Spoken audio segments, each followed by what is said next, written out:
Hello students, আমি Namita ma'am জ্ঞানজ্যোতি coaching সেন্টারের পক্ষ দিয়ে তোমাদের সকলকে জানাই আর একবার স্বাগত।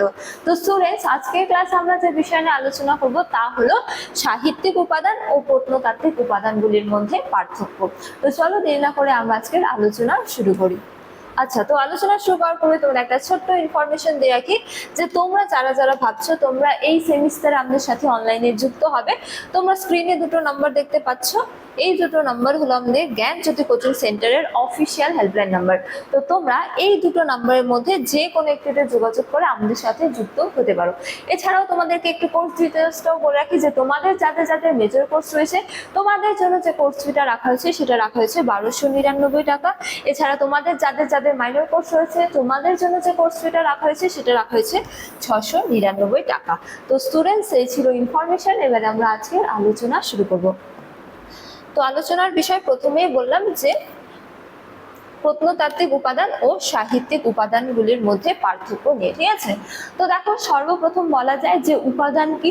উপাদান হলো যে সমস্ত উপাদানগুলি আমাদের প্রাচীন যুগ সম্পর্কে জানতে বা তথ্য প্রদান করে থাকে, সেই সমস্ত তথ্যগুলিকে কি বলা হয়? উপাদান বলা হয়, ঠিক আছে।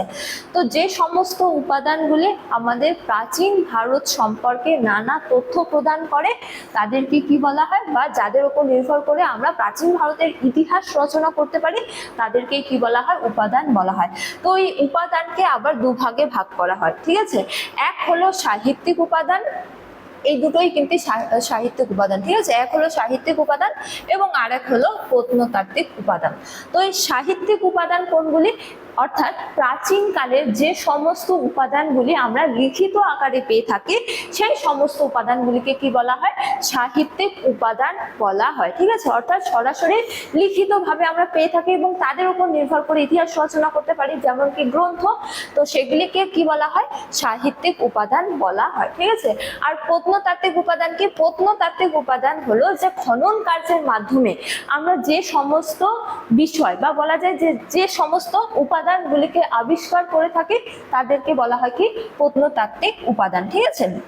তো সাহিত্যিক উপাদানকে মূলত দুভাগে ভাগ করা যায়। এক হলো কি দেশীয় সাহিত্য এবং আরেক হলো কি বৈদেশিক সাহিত্য, ঠিক আছে। তো প্রত্নতাত্ত্বিক উপাদান কি কি? প্রত্নতাত্ত্বিক উপাদান মূলত বলা যায় যে খনন কার্যের মাধ্যমে প্রাপ্ত প্রত্নবস্তু সমূহ, যেমন কি ঘরবাড়ি ধ্বংসাবশেষ, স্বর্ণ মুদ্রা, ঠিক আছে, লিপি ইত্যাদি। তো এই বা বাসনপত্র, এই সমস্ত কিছু কি প্রত্নতাত্ত্বিক উপাদান, ঠিক আছে। তো প্রত্নতাত্ত্বিক উপাদান নিয়ে পরে আমরা আলোচনা করবো। প্রথমে আমরা সাহিত্যিক উপাদান নিয়ে আলোচনা করবো। তো দেখো, সাহিত্যিক উপাদানকে দুভাগে ভাগ করা যায়। এক হলো দেশীয় সাহিত্য, অর্থাৎ যে সমস্ত গ্রন্থগুলি আমাদের দেশেই রচনা হয়েছিল, আর এক হলো কি বৈদেশিক সাহিত্য, অর্থাৎ বহু বিদেশিরা ভারতবর্ষে এসে যে গ্রন্থ রচনা করেছিল সেই সমস্ত গ্রন্থগুলিকে বলা হয় কি বিদেশি সাহিত্য। তো দেখো, বৈদিক সাহিত্যের বা বলা যায় যে দেশীয় সাহিত্যের ক্ষেত্রে বলা হয়েছে যে বৈদিক সাহিত্য যেমন রামায়ণ, বৈদিক সাহিত্য, মহাভারত এবং কি পুরাণ এবং বৌদ্ধ ত্রিপিটক এবং কি জৈন আগমন এবং কৌটিল্যের অর্থশাস্ত্রের মতো ধর্মীয় ও রাজনৈতিক গ্রন্থ হলো কি দেশীয় সাহিত্যের উদাহরণ, ঠিক আছে। তো বৈদেশিক সাহিত্যের উদাহরণ কি কি? মেগাস্থিনিসের ইন্ডিকা, এখানে ইন্ডিকা বানানটি ভুল আছে, তোমরা একটু ঠিক করে নিও। তো মেগাস্থিনিসের ইন্ডিকা এবং কি ফাহিয়েন ও হিউয়েনসাং এর বিবরণ বা ভ্রমণ বৃত্তান্ত এবং কি প্লিনির টলেমির ভৌগোলিক বিবরণ, এগুলি হলো কি বৈদেশিক বিবরণ। তো এই যে মেগাস্থিনিস, হিউয়েনসাং, ফাহিয়েন তারা ভারতবর্ষে এসেছিলেন, দীর্ঘদিন ধরে অবস্থান করেছিলেন এবং অবস্থান করার পর ভারতবর্ষ সম্পর্কে তাদের যে ভ্রমণ বৃত্তান্ত তা তারা লিপিবদ্ধ করেছিলেন। তো তাদের গ্রন্থ থেকেও আমরা প্রাচীন ভারতের নানা তথ্য জানতে পারি এবং কি ইতিহাস রচনা করতে পারি। তো এগুলো হলো কি বৈদেশিক সাহিত্যের উদাহরণ এবং এগুলো হলো কি দেশীয় সাহিত্যিকের উদাহরণ, ঠিক আছে। তো প্রত্নতাত্ত্বিক উপাদানের ক্ষেত্রে বলা হয়েছে যে সম্রাট অশোকের শিলালিপি, গুপ্ত যুগের স্বর্ণ মুদ্রা, হরপ্পার খননকৃত ধ্বংসাবশেষ এবং কি স্থাপত্য ভাস্কর্য, এগুলো হলো প্রত্নতাত্ত্বিক উপাদান, ঠিক আছে। তো যেমন সম্রাট অশোকের শিলালিপি থেকে আমরা তার সম্পর্কে নানা ইতিহাস রচনা করতে পারি, গুপ্ত যুগের স্বর্ণ মুদ্রা থেকে আমরা রচনা করতে পারি প্রাচীনকালের ইতিহাস, তারপরে হরপ্পার খনন কার্যের মাধ্যমে প্রাপ্ত ধ্বংসাবশেষগুলি থেকেও আমরা ইতিহাস রচনা করতে পারি। তো এগুলো হলো কি প্রত্নতাত্ত্বিক উপাদানের উদাহরণ, ঠিক আছে।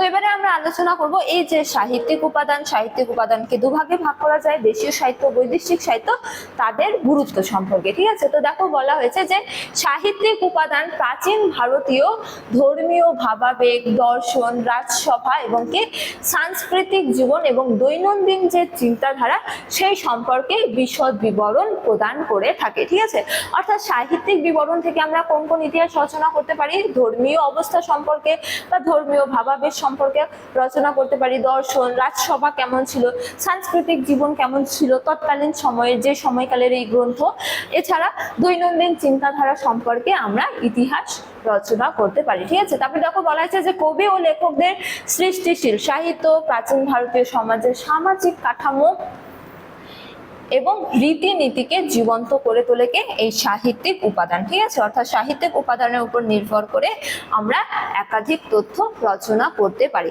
কিন্তু এই যে সাহিত্যিক উপাদান, এই সাহিত্যিক উপাদানের কিছু সীমাবদ্ধতা রয়েছে যেগুলো প্রত্নতাত্ত্বিক উপাদানের মধ্যে নয়। ঠিক আছে, তো দেখো সাহিত্যিক উপাদানের কি কি সীমাবদ্ধ রয়েছে। অতিরঞ্জন ও কি রাজকীয় পক্ষপাত। তো রাজসভার কবিরা প্রায়শই তাদের পৃষ্ঠপোষক রাজাদের অতিরিক্ত প্রশংসা বা অতি প্রাকৃত বর্ণনায় ভূষিত করতেন, ফলে তো বস্তুনিষ্ঠ তথ্যের চেয়ে কল্পনার প্রাধান্য দেখা দিত। তো প্রত্নতাত্ত্বিক উপাদানের চেয়ে সাহিত্যিক উপাদানের ত্রুটি এখানে যে সাহিত্যিক উপাদানে কি হয়, বিভিন্ন রাজসভার কবিরা সাহিত্য রচনা করে বা সেই সময়ে রাজা সম্পর্কে বিবরণ বা তথ্য তুলে ধরে। ঠিক আছে, তো সেই যে কবি বা লেখক একজন রাজার সভাকবি, তো সেই সভাকবি যখন সেই রাজার ওপর ইতিহাস রচনা করে তখন কিন্তু সেই কবি রাজার সুনজরে আসার জন্য কেবলমাত্র রাজার ভালো দিকগুলি তুলে ধরে। ঠিক আছে, রাজার ত্রুটি বিচ্যুতিগুলি কখনোই তুলে ধরে না, যার ফলে সেই রাজার আমরা কিন্তু ভালো দিকটাই জানতে পারি, ত্রুটি বিচ্যুতি বা ভুলগুলি আমরা কিন্তু জানতে পারি না। ঠিক আছে, তো যার ফলে কি হয়, এই যে সাহিত্যিক উপাদান, এই সাহিত্যিক উপাদানের মধ্যে সত্য বস্তুর চেয়ে কিসের কল্পনার প্রাধান্য বেশি থাকে। ঠিক আছে, বা অতিরঞ্জন বেশি থাকে। তো এই গেল সাহিত্যিক উপাদানের ত্রুটি প্রত্নতাত্ত্বিক উপাদানের সাথে পার্থক্য করতে গিয়ে। ঠিক আছে, তারপরে আরেক হলো কি কালানুক্রম ও প্রেক্ষাপটের সমস্যা। তো এই ক্ষেত্রে বলা হয়েছে যে প্রাচীন ভারতীয় সাহিত্যে নির্দিষ্ট সাল তারিখের অভাব রয়েছে। ঠিক আছে, তো বহু শতাব্দী ধরে কি হতো, মুখে মুখে প্রচলিত থাকতো। তো অনুলিপিকরণের ফলে মূলে প্রচুর পরিবর্তন এবং বা প্রক্ষেপ ঘটেছে। তো আগে সমস্ত তথ্য কিন্তু বা আগের লেখালেখির ততটা প্রচলন ছিল না, তো ফলে কি করা হতো, মুখে মুখে যুগ যুগ ধরে যে নানা ঘটনা, সেই ঘটনাগুলিকে বজায় রাখা হতো বা চর্চা করা হতো। কিন্তু সেই মুখে মুখে প্রচলিত হওয়ার ফলে যুগের পর যুগ বা বলা যায় যে কিছু সময় পর পর অতিরঞ্জন বা নানা কিছু তথ্য ঢুকে আসতো। ঠিক আছে, একেবারে যে মূল তথ্য, সেই মূল তথ্যের বাইরেও কিন্তু বহু তথ্য ঢুকে পড়তো, যার ফলে কি বলা যায়, এই যে সাহিত্যিক উপাদান পরবর্তীকালে এই মুখে মুখে প্রচলিত তথ্যের ওপর যখন রচনা করা হতো তখন কিন্তু একেবারে সঠিক বা এক্সাক্ট ইতিহাস কিন্তু গড়ে উঠতো না। ঠিক আছে, যার ফলে বলা যায় যে এই সাহিত্যিক উপাদানের কিন্তু একাধিক সীমাবদ্ধতা রয়েছে, যা নিয়ে এবারে আমরা আলোচনা করলাম। এবারে আমরা আলোচনা করব প্রত্নতাত্ত্বিক উপাদান।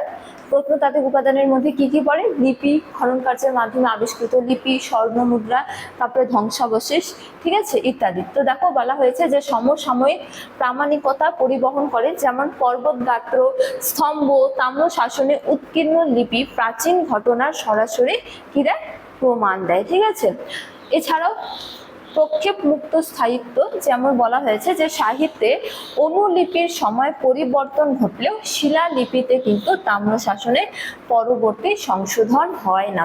তো এই সাহিত্যিক উপাদান ও প্রত্নতাত্ত্বিক উপাদানের পার্থক্য করতে গিয়ে আরো বলা যায় যে এই যে সাহিত্যিক উপাদান, সেখানে কি হয়, বারবার অনুবাদের ফলে কবি নিজের মতো করে ঘটনাগুলি উপস্থাপন করে থাকে। ঠিক আছে, যার ফলে বাস্তব ঘটনা কিন্তু তেমন ভাবে ফুটে উঠে না।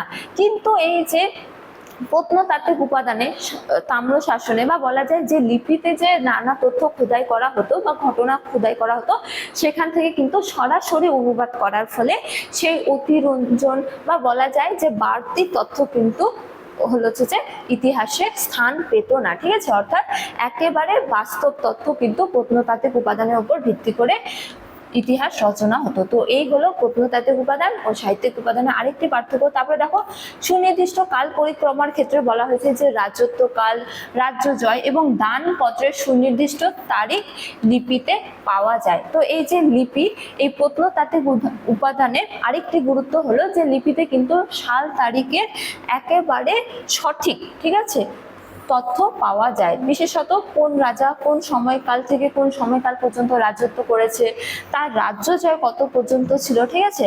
তো এই যে লিপিগুলি, এই লিপিগুলিতে যে সময় বা সাল তারিখের উল্লেখ করা হয় তা কিন্তু একেবারেই সঠিক, ঠিক আছে। তারপরে দেখো আরো বলা হয়েছে পার্থক্যের ক্ষেত্রে যে অর্থনৈতিক অবস্থা, সোনা রূপা বা তামার মুদ্রা থেকে তৎকালীন বাণিজ্যিক সমৃদ্ধির কথা জানা যায়, ঠিক আছে। এছাড়া সাম্রাজ্যের সীমানা, যে কোনো নির্দিষ্ট রাজার মুদ্রা প্রাপ্তির স্থান থেকে তার শাসন এলাকার পরিধিও জানা যায়। যে কোনো স্থানে যদি একজন রাজার মুদ্রা আবিষ্কৃত হয় তাহলে অনুমান করা হয় যে সেই রাজার রাজ্য বিস্তার এতদূর পর্যন্ত বা সেই সীমা পর্যন্ত ছিল, ঠিক আছে। এটাও হলো প্রত্নতাত্ত্বিক উপাদানের আরেকটি গুরুত্ব। তারপরে শিল্প ও ধর্ম ভাবনা, যে মুদ্রায় অঙ্কিত রাজমূর্তি ও দেবদেবীদের ছবি তৎকালীন ধাতব শিল্পকলার যেমন পরিচয় দেয়, ঠিক তেমনি কিন্তু ধর্মীয় অবস্থার কথাও ইঙ্গিত দেয়, ঠিক আছে। তো এই হলো প্রত্নতাত্ত্বিক উপাদানের গুরুত্ব। তারপরে রয়েছে প্রাক ইতিহাস চর্চায় এই প্রত্নতাত্ত্বিক উপাদানের গুরুত্ব সম্পর্কে। যেমন দেখো বলা হয়েছে যে মানব সভ্যতার দীর্ঘ ইতিহাসের প্রায় 99% সময়কাল লিখিত সাহিত্য বিহীন, ঠিক আছে। যেমন হরপ্পা সভ্যতাই বলা যায় মতো উন্নত সভ্যতার বা বলা যায় যে উন্নত সংস্কৃতির ইতিহাস পুনর্গঠনে কেবল খনন কার্য ও প্রত্নতাত্ত্বিক নিদর্শনই একমাত্র পথ প্রদর্শন করে, ঠিক আছে। তো এই যে প্রাচীন যুগ থেকে শুরু করে হরপ্পা সভ্যতাতেও বলা যায় যে লিপি আবিষ্কৃত হলেও হরপ্পা সভ্যতার কিন্তু লিপি পঠোদ্ধার করা হয়নি, যার ফলে এই সমস্ত বা এই সময়কালের যে ইতিহাস তা রচনা করতে হয় কিন্তু প্রত্নতাত্ত্বিক উপাদানের ওপর ভিত্তি করে। তো এই হলো আরেকটি পার্থক্য, যে সাহিত্যিক উপাদান বাদেও বা সাহিত্যিক উপাদানকে বাদ দিয়েও কিন্তু বহু সভ্যতা বা বহু সময়কালের ইতিহাস রচনা করা যায় প্রত্নতাত্ত্বিক উপাদানের সাহায্য নিয়ে। তারপরে দেখো বলা হয়েছে যে সাহিত্য প্রধানত রাজা অভিজাতদের কথাই বলে, ঠিক আছে। তো আরেকটি পার্থক্য হলো যে সাহিত্যে কেবলমাত্র রাজা বা অভিযাত্রাই স্থান পেয়ে থাকে, ঠিক আছে। অপরদিকে প্রত্নতাত্ত্বিক যে খনন, সেই খননে কিন্তু মৃৎপাত্র আবিষ্কৃত হয়, যন্ত্রপাতি আবিষ্কৃত হয়, তারপরে ঘর বাড়ি, এই সমস্ত উপাদানগুলি সাধারণ মানুষের জীবনযাত্রাকেও তুলে ধরে, ঠিক আছে। তো নগর পরিকল্পনা, পয় প্রণালী ব্যবস্থা, গৃহ নির্মাণ শৈলী কেবল খনন কার্যের মাধ্যমে আবিষ্কৃত হয়েছে। অর্থাৎ এই যে সাহিত্যিক উপাদান, সেই সাহিত্যিক উপাদান থেকে আমরা কিন্তু রাজা এবং বলা যায় যে অভিজাত শ্রেণীর কথাই জানতে পারি, ঠিক আছে। কিন্তু প্রত্নতাত্ত্বিক উপাদানের সাহায্যে আমরা কিন্তু সাধারণ মানুষের অবস্থা সম্পর্কেও জানতে পারি। তো এটা হলো আরেকটি অন্যতম পার্থক্য। তারপরে দেখো আরো রয়েছে যে প্রত্নতাত্ত্বিক উপাদান এবং সাহিত্যিক উপাদানের পরিপূরক ভূমিকার ক্ষেত্রে বলা যায় যে সমন্বিত ইতিহাস চর্চা, যে কোনো একক উপাদান দ্বারা প্রাচীন ভারতের যে নিখুঁত ইতিহাস তা রচনা করা কিন্তু একেবারেই সম্ভব নয়, ঠিক আছে। এছাড়াও সততার যাচাই, যে সাহিত্যিক বিবরণের সততা প্রত্নতাত্ত্বিক লিপি বা মুদ্রা দ্বারা কি করা হয়, সমর্থিত হলে তা নিশ্চিত ঐতিহাসিক সত্যে পরিণত হয়, ঠিক আছে। তো সাহিত্যিক উপাদানের মধ্যে যে সমস্ত সাল তারিখের উল্লেখ করা হয়, প্রত্নতাত্ত্বিক উপাদানের সাথে সেই সাল তারিখের যদি মেলবন্ধন ঘটে বা মিল হয়, তাহলে কিন্তু সেই যে তথ্য, সেই তথ্যকে ঐতিহাসিক সত্য বলে মেনে নেয় এবং সেই তত্ত্ব এভাবে যাচাই করে কি করা হয়, ইতিহাস গঠন করা সহজ হয় এবং সত্য ইতিহাস গঠন করা কিন্তু সহজ হয়। তারপরে পরিপূরক বন্ধনের ক্ষেত্রে বলা হয়েছে যে সাহিত্য যোগায় রূপরেখা ও ভাবনা, আর প্রত্নতত্ত্ব দেয় কি বস্তুনিষ্ঠ সত্যতা, ঠিক আছে, এবং কালানুক্রমিক দৃঢ়তা।